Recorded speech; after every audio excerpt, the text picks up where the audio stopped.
Hashem, meu amado, bem-vindo de volta à nossa escola bíblica. Chegamos então ao último vídeo deste tema que foi tão denso e tão complexo, que é o da história da igreja. Então, pegue o seu caderno de estudos, ore ao Senhor, pede a Ele discernimento, entendimento, conhecimento, sabedoria. Pede a Ele proteção, para que nós possamos desvendar dos seus mistérios. Neste vídeo de hoje, nós vamos ver o que ainda falta, o que ainda temos nos chamados tempos modernos. A história da igreja foi bastante influenciada por movimentos científicos e filosóficos modernos. O início da Idade Moderna, que começou com a conquista de Constantinopla pelos turcos e termina com a Revolução Francesa em 1789.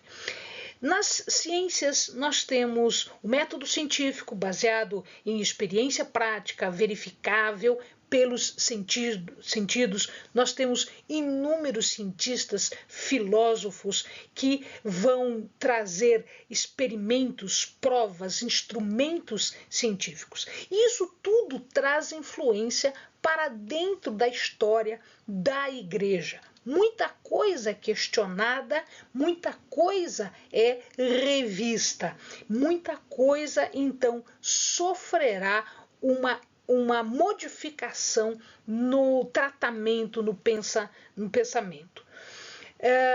Depois desta idade moderna, nós temos a chamada idade contemporânea, que nós vamos ver no finalzinho deste vídeo.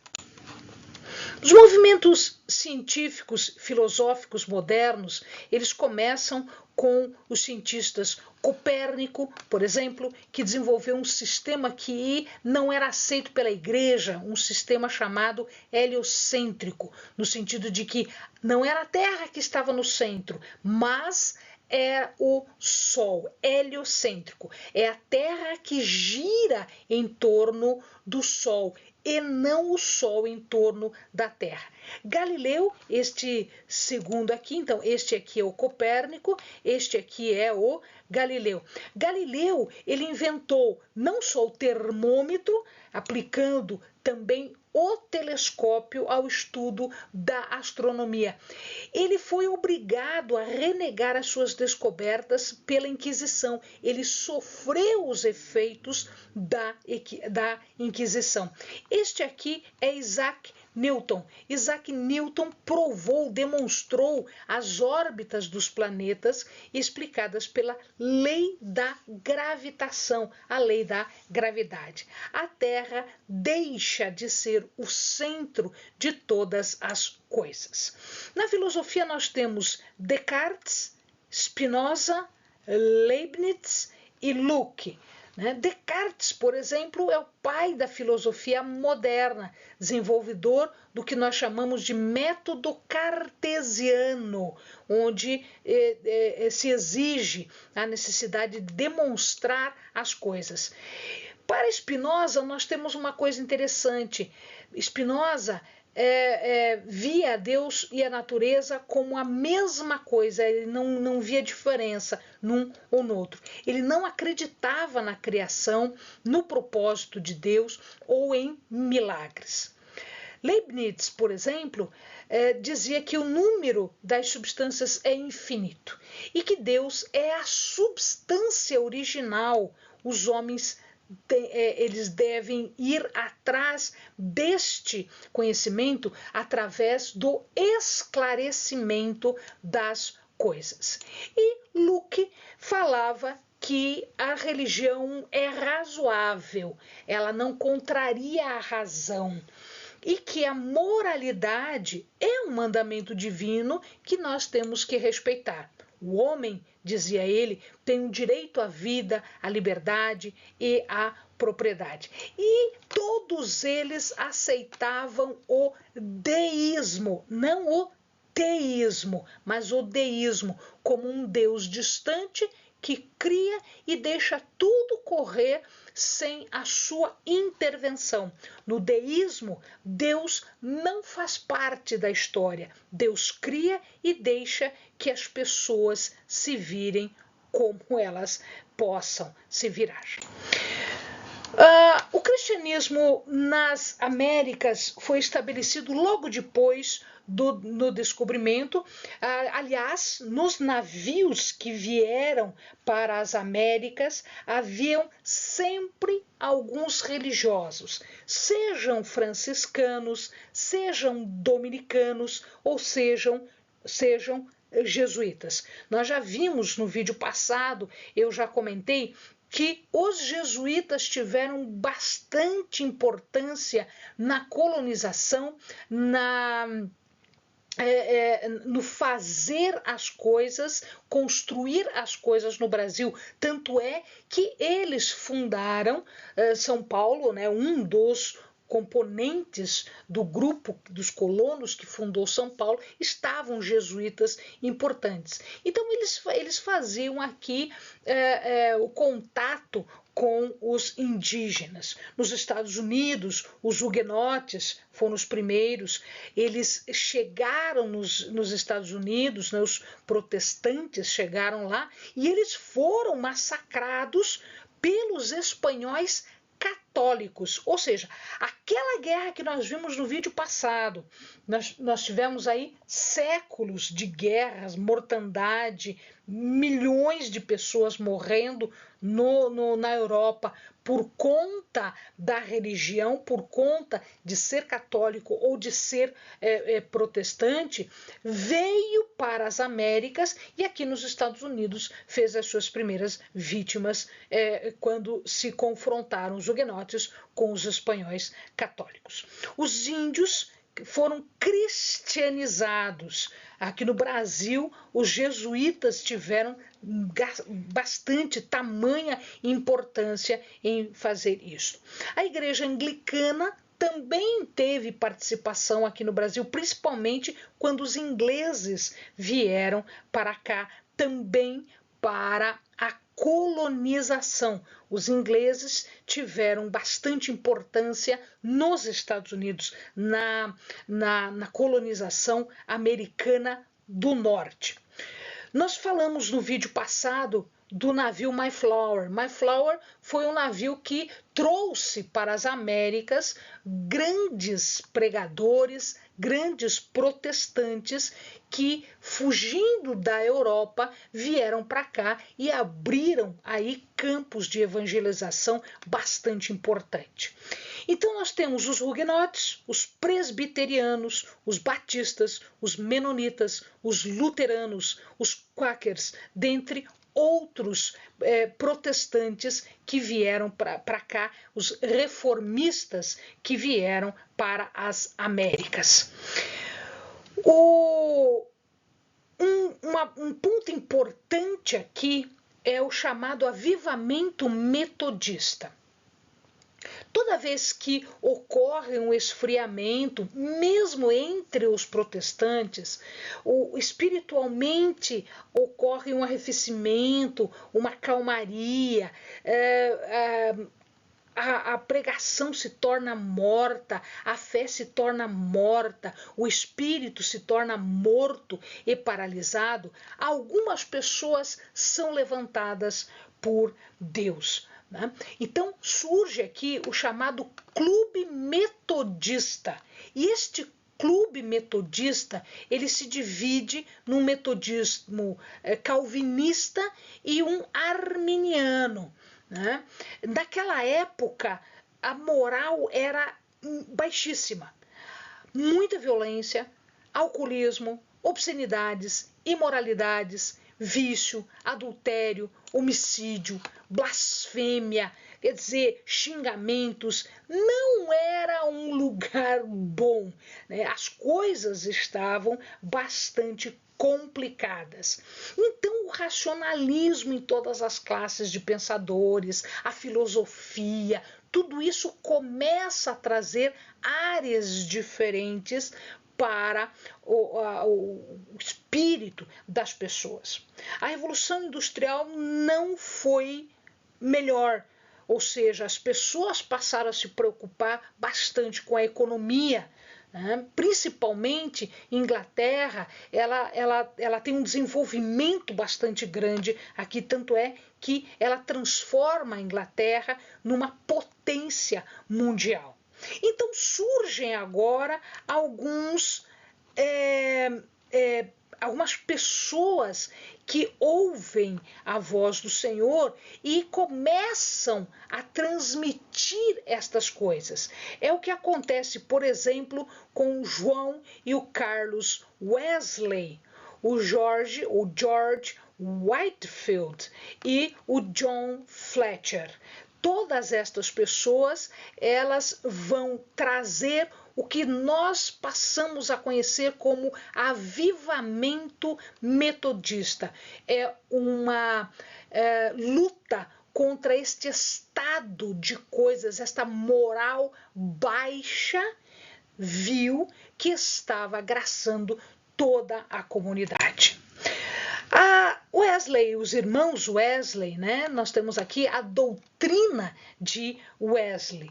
Eles pregam que Deus é o criador e o conservador do universo. O homem é um ser moral e ele tem um livre arbítrio e o homem precisa ser redimido. Portanto, Cristo é quem vai fazer esta redenção. Cristo é o Redentor. Somente Cristo é o Redentor. E isto afronta, inclusive, o ensinamento da Igreja Católica Apostólica Romana. Isto afronta o pensamento dos papas, dos padres, daqueles que pregavam coisa diferente. Eles afirmam que a salvação é obtida pela fé. É possível ser salvo, sim, através da fé em Cristo. E o que significa isso? Significa ser libertado de todo o pecado interior. O Espírito Santo é quem regenera e santifica o homem? Sim, também. Ele é aquele que testemunha com o nosso espírito. Então, o Espírito Santo testemunha com o nosso espírito. Cristo fez a obra de redenção no Calvário, na cruz, perdoando os nossos pecados. E agora, quem nos auxilia nesta regeneração e santificação é o Espírito Santo. A santificação, para Wesley, é um processo que começa quando a pessoa nasce de novo. Então, vem o nascimento, vem a salvação e deste ponto em diante começa a chamada santificação, o parecer-se cada vez mais com Cristo. Novos movimentos acontecem e agora os amados estão vendo aqui que já existem fotos, né? Porque a fotografia já estava inventada, portanto nós já temos fotos destas pessoas. Nós falamos no vídeo passado da Igreja de Jesus Cristo dos Santos dos Últimos Dias. Foi criada em 1827 pelo Joseph Smith Jr. Este aqui. Esse é o Joseph Smith Jr. O Adventismo do Sétimo Dia, em 1860, com William Muller, James White e Ellen G. White. As Testemunhas de Jeová, com Carlos Taze Russell e Nathan H. Knorr. Então, esses aqui são Igreja de Jesus Cristo dos Últimos Dias, Adventismo dos Últimos Dias e Testemunhas de Jeová. Em 1868 até 1870, aconteceu um concílio mais moderno, que ficou conhecido como Concílio Vaticano I. Este concílio tinha como objetivo determinar a supremacia papal. Você veja que os papas não deixaram de tentar impor esta supremacia que eles entendiam que estava dado a eles por Jesus. O Papa tinha o direito de ordenar sobre todas as igrejas e sobre todos os homens do clero ou os fiéis da igreja. E um decreto coloca fim à supremacia de um concílio geral, ou seja, agora o que vale são decretos vindos dos papas. Pregadores modernos começam a aparecer. William Booth, do Exército da Salvação, Charles Spurgeon, que foi o criador do Tabernáculo Metropolitano. Esse Spurgeon, ele tem uma obra bastante grande. Ele escreveu aproximadamente 135 volumes sobre questões espirituais.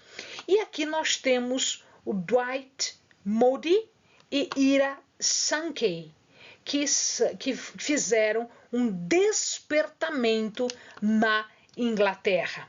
Todos eles o amado já ouviu falar, ou já leu os seus livros, ou já viu, né, as suas pregações, as suas ideias sobre. No Brasil, os protestantes chegam através da igreja anglicana em 1810, e essa igreja anglicana se torna a episcopal, protestante episcopal.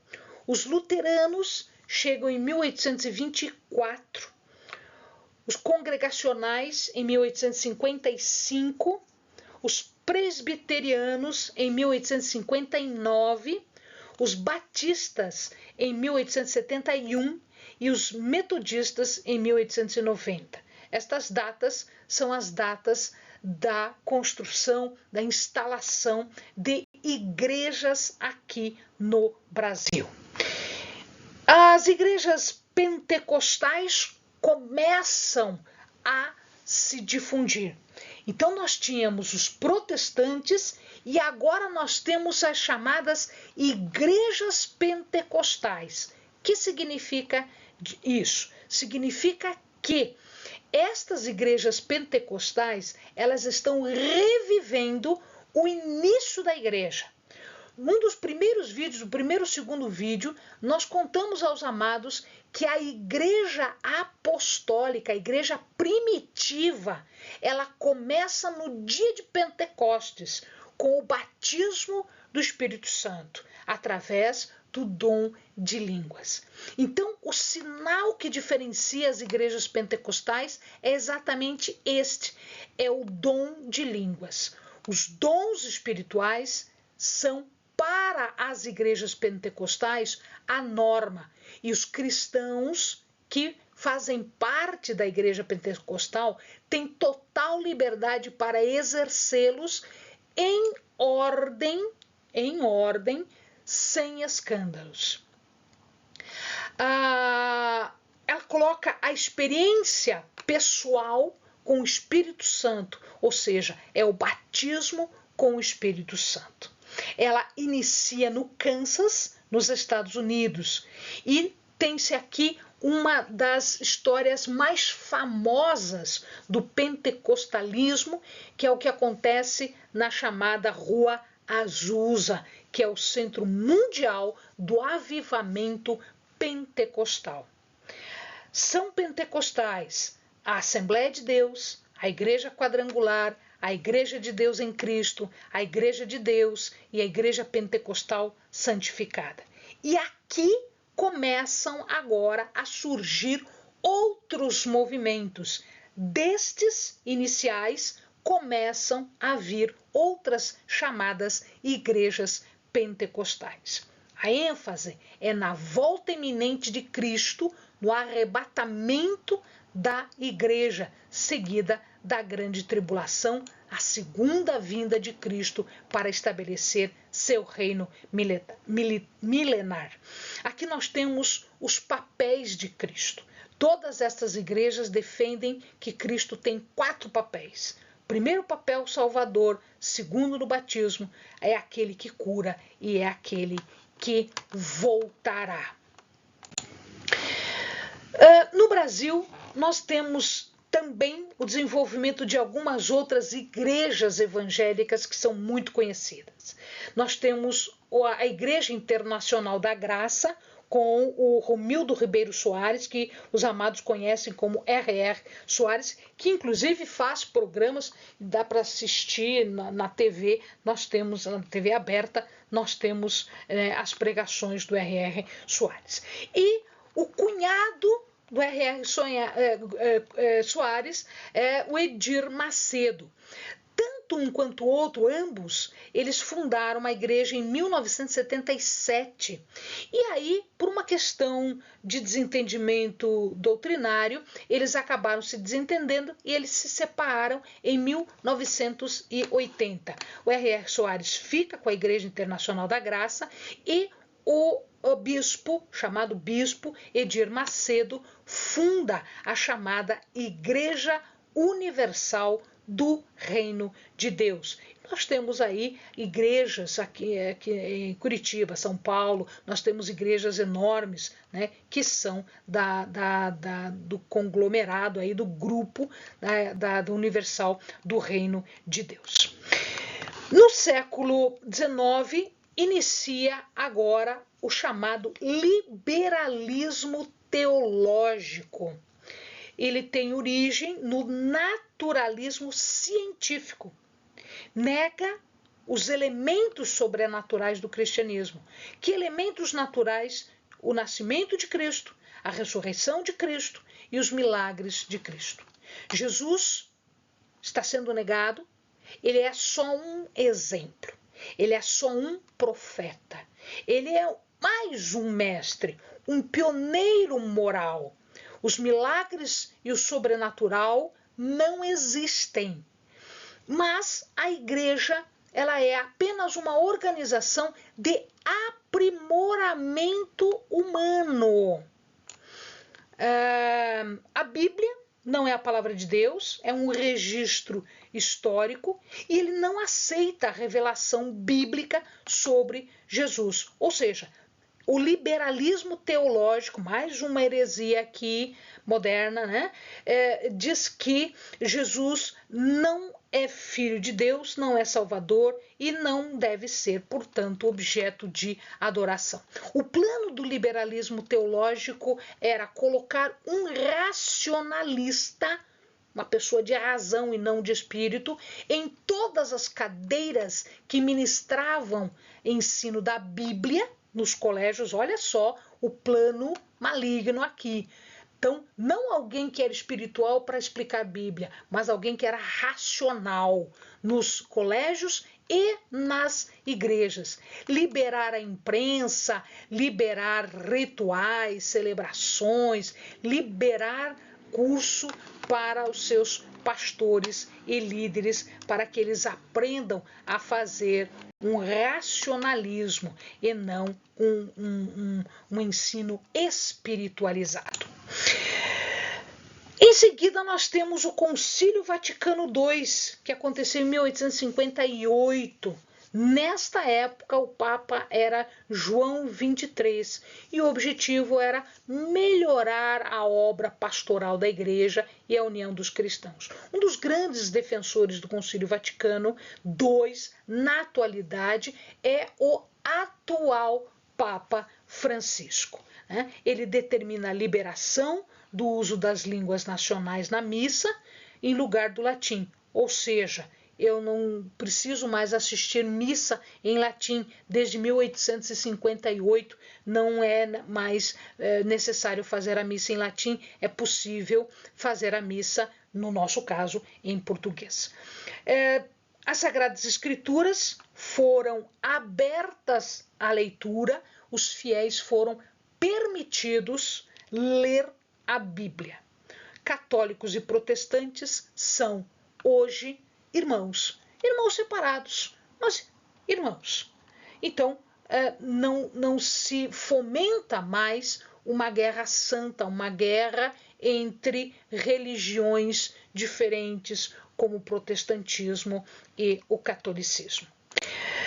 Em resumo, meus amados, nós temos aqui a seguinte sequência das coisas. Nós tivemos no primeiro século o chamado século apostólico, nós tivemos a chamada patrística logo em seguida, né? E aí as perseguições imperiais já no final do primeiro século e no segundo século. Com Constantino nós tivemos uma modificação da igreja e nesta época nós tivemos aí expressões bastante importantes, pré-nicena, nicena e pós-nicena. Então, esse concílio de Niceia foi muito importante porque foi um ponto de virada, um ponto onde o credo de Niceia trouxe coisas bastante importantes. A Idade Média surge aqui e o papado se desenvolve bastante em relação ao seu poder. Inicia com a Idade Média um crescimento grande do poder do Papa. Dentro desta época, nós ainda podemos encontrar as missões e o monasticismo. O que é isso? Tanto as missões para evangelização, quanto a criação dos monastérios, os monges. E aqui nós temos vários deles, os dominicanos, jesuítas, franciscanos, enfim, vários dos monastérios. Uma coisa importante que aconteceu logo em seguida foi o grande cisma, onde a igreja romana se separa da igreja bizantina do Oriente por questões doutrinárias. E aí nós temos a pré-reforma com toda a formação de doutrina, né, que levou até a reforma. Então a gente tem aqui a escolástica e depois toda a perversão da interpretação bíblica, conduzindo até a reforma com as suas consequências. Iniciam-se grandes guerras, ou seja, perseguição de novo, né? E até a contra-reforma e mais perseguição. Então, desde o início da palavra de Deus, desde o início da igreja, a igreja era perseguida, ora por judeus, ora pelo Império Romano, ora pela Igreja Católica, agora entre um e entre outro, milhares de vidas se perdem. E até chegarmos na modernidade com essas novas divisões, a criação de ramos do protestantismo, inclusive com o que se chama de essa nova ideia, né, de pessoas sendo batizadas pelo Espírito Santo, né? Então, nós temos aí agora variações bastante grandes dentro dos protestantes, né? Os protestantes mais ortodoxos, os protestantes um pouquinho mais afeitos aos dons espirituais, e nós temos também a Igreja Católica, e uma Igreja Católica que também hoje trabalha com os dons espirituais, né? Então, nós temos uma série agora bastante grande de divisões no sentido de ramificações doutrinárias, tanto de um lado quanto do outro. Amados, Eu espero que os amados tenham visto aqui os principais pontos da igreja.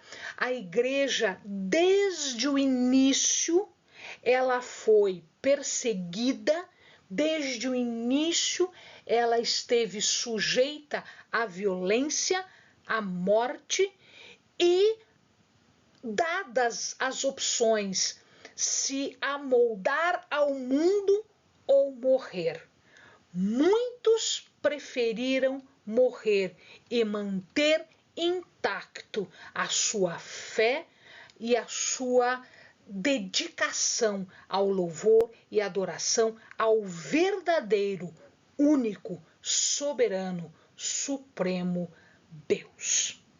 Amém, amados. Bons estudos.